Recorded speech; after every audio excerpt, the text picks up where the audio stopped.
Hello guys, so today's vlog I'm gonna show you how to use your Insta360 X3 in 2 minutes. So let's start now guys. First, before you connect your camera to your mobile, just take a video, just a normal video. I suggest you go for a 5.7K 30 frames, then done.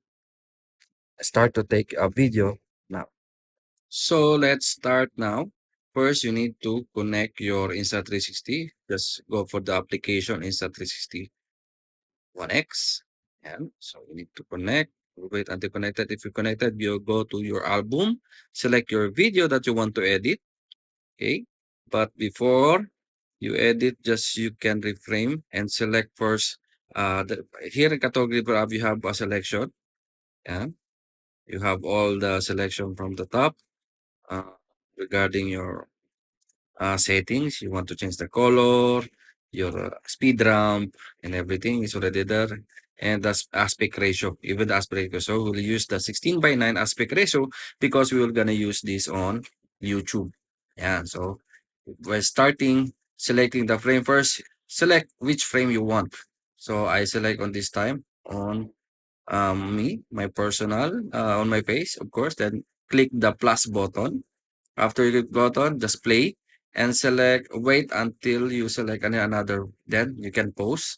Again, select again another angle, then make a plus or the sign of the, like an egg. This is like an egg, yeah, mark. It's like an egg mark. Yeah, so start again or, yeah. So the procedure is all same. You need to pause and select your, or if you want, you can auto select. So it will automatic select the frame or the subject.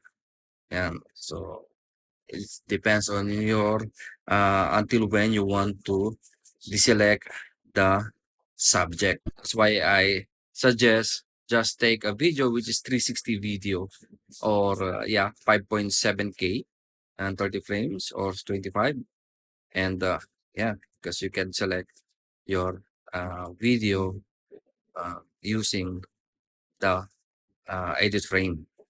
Yeah, so okay, now I have already my video sample. Then we will try to export. So yeah, done. But first I want to make it with a call because shoot with the F-log or log. Then I will use the LUT because there's a built-in LUT. Now I will save and export. Try to export my video file and just wait. We will wait until it will export. And so after we will export, and it's already in our album from our mobile. And this is the video guys, and I'm gonna show you the sample video now.